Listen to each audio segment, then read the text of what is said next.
শেখ শাহজাহান গ্রেপ্তার হওয়ায় বাংলার মানুষ খুশি হয়েছে, বাংলার মা বোনেরাও খুশি হয়েছে। সেই কারণে জাতীয় কংগ্রেসের বারাসাত ৫ নম্বর প্ল্যাটফর্ম সংলগ্ন পার্টি অফিসের তরফ থেকে সাধারণ মানুষের কাছে মিষ্টি বিতরণ করা হয়। প্রদেশ যুব কংগ্রেস রাজ্য সম্পাদক নীলাভ বন্দ্যোপাধ্যায় মিষ্টি বিতরণের পর সাংবাদিক সম্মেলন করে বলেন, অবিলম্বে ইডির উচিত শেখ শাহজাহানকে তাদের হেফাজতে নেওয়া।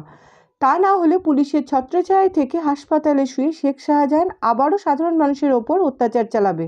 দেখুন, আজকে মূলত আমরা জানেন যে খাদ্য দুর্নীতি মামলায় মূল অভিযুক্ত জ্যোতিপ্রিয় মল্লিক বালু, তার যে সাগরেদ লেটেল শেখ শাহজাহান, আজকে ৫৬ দিন সে ফেরার ছিল। ৫৬ দিন পরে আজকে রাজ্য পুলিশের হাতে শেখ শাহজাহান গ্রেপ্তার হয়েছে। এর হচ্ছে কথার অর্থ, চাপের নাম বাপ। আজকে যেই পুলিশ এর ছত্রছায়ায়, মমতা ব্যানার্জির ছত্রছায়ায় এতদিন শেখ শাহজাহান কিন্তু ছিল। শেখ শাহজাহানকে সবাই ফেরার বলছে, কিন্তু আমরা প্রথম থেকে বলেছি মমতা ব্যানার্জি এবং পুলিশের ছত্রছায়ায় শেখ শাহজাহান আছে। কিন্তু আজকে সন্দেশখালীর মহিলাদের প্রতিবাদ, সারা রাজ্য জুড়ে যে প্রতিবাদের আগুন উঠেছে, ঝড় উঠেছে, এবং সঙ্গে আজকে হাইকোর্টের অর্ডার, তারপরে কিন্তু রাজ্য পুলিশ বাধ্য হয়েছে শেখ শাহজাহানকে গ্রেপ্তার করতে। কিন্তু সেখানে আমরা একটা কথা স্পষ্ট বলছি, শেখ শাহজাহান যদি রাজ্য পুলিশের হেফাজতে থাকে, তার অর্থ ভিআইপিভাবে থাকবে এবং ও বকলমে এলাকাকে কন্ট্রোল করবে থানায় বসে।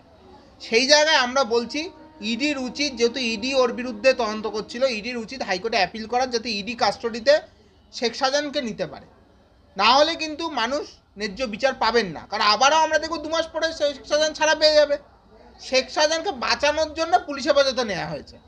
কিন্তু আজকে একটা জিনিসও তো সঙ্গে সঙ্গে মানতে হয়, মমতা ব্যানার্জি কতটা চাপে পড়েছেন যে বাধ্য হয়েছেন তার বাঘ শেখ শাহজাহানকে আজকে বিড়াল করে জেলে ঢোকাতে।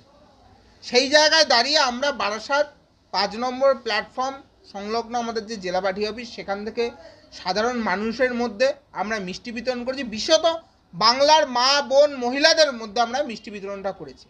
কারণ আমরা দীর্ঘদিন ধরে জানতে পেরেছি বা শুনেছি সন্দেশখালীতে গিয়ে, যে মহিলাদের ওপর সন্দেশখালীর বুকে দাঁড়িয়ে কী পরিমাণ নির্যাতন চলেছে। রাত্রির 12টার পরে জোর করে মহিলাদেরকে পার্টি অফিসে তুলে নিয়ে যাওয়া হয়েছে। না যেতে চাইলে পরের দিন পার্টি অফিসে ডেকে তাদের ঘরের পুরুষদেরকে কোদালের বাট দিয়ে বাড়ি মারা হয়েছে। ফলে সন্দেশখালী জুড়ে যে নরকের রাজত্ব চলেছে, শাহজাহানদের যে আইন চলেছে, কারণ বাংলায় তো আইপিসি চলে না, বাংলায় এমপিসি চলে। সেই জায়গায় দাঁড়িয়ে মমতা পেনাল কোডের বিরুদ্ধে আমাদের যে লড়াই ছিল এমপিসির বিরুদ্ধে, তার বিরুদ্ধে আজকে জনগণের একটা জায়গায় অবশ্যই, কারণ মমতা ব্যানার্জি যে জনগণের সামনে মাথা নত করতে বাধ্য হয়েছে, এবং আগামী দিনে দেখবেন পুরো তৃণমূল দলটাই জেলে যাবে। তো আপনাদের এই যে পুলিশের হাতে শাহজাহানের গ্রেপ্তারি হওয়াতে আপনাদের যে মিষ্টি বিতরণ, এতে কি মনে করা যেতে পারে যে মমতা ব্যানার্জির এই যে আজকে পুলিশ শাহজাহানকে গ্রেপ্তার করলো, তাতে আপনারা খুশি? আমি তো বলছি মমতা ব্যানার্জি গ্রেপ্তার করার জন্য আমরা খুশি, মমতা ব্যানার্জি ভয় পেয়েছে তাই। আর মমতা ব্যানার্জির পুলিশের হেফাজতে তো আমরা রাখার পক্ষে নয়। আমি তো আগেই বললাম যে ইডির উচিত হাইকোর্টে অ্যাপিল করার, যাতে ইডির হেফাজতে নিতে পারে। কারণ নিতে পারলে বেরিয়ে আসবে। কারণ এই উত্তরবঙ্গ জেলায় মূলত 2 জন লোককে দিয়ে খাদ্য দুর্নীতির টাকা হচ্ছে বিদেশে পাচার হয়েছে। একজন শেখ শাহজাহান, আর একজন ব্যক্তির নাম শঙ্করাঢ্য ডাকু। ডাকু এখন জেলে আছে ইডির হেফাজতে, আর একেও নিতে পারলে বেরিয়ে আসবে। আর এই ডাকু আর এই শাহজাহান বাঘ, এদের যারা মূল মাথা বালুও জেলে।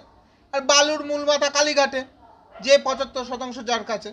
হ্যাঁ, আমি তো আবারও বলছি, বাধ্য হয়ে আজকে সারা সন্দেশখালী জুড়ে যেভাবে মানুষের জনরোষ, তৃণমূলের অত্যাচারী নেতাদেরকে মহিলারা, যে মহিলাদের আমরা জানি সন্ধ্যাবেলায় ধূপ দেন, যে মহিলারা সাধারণত ঘরের হেসেল সামলান, সেই মহিলারা যে জুতো হাতে, ঝ্যাঁটা হাতে, লাঠি হাতে পথে নেমে তৃণমূলের অত্যাচারী নেতাদেরকে মার দিতে পারে, গাছে বেঁধে জুতো পেটা করতে পারে, এটা তো দেখা গেছে।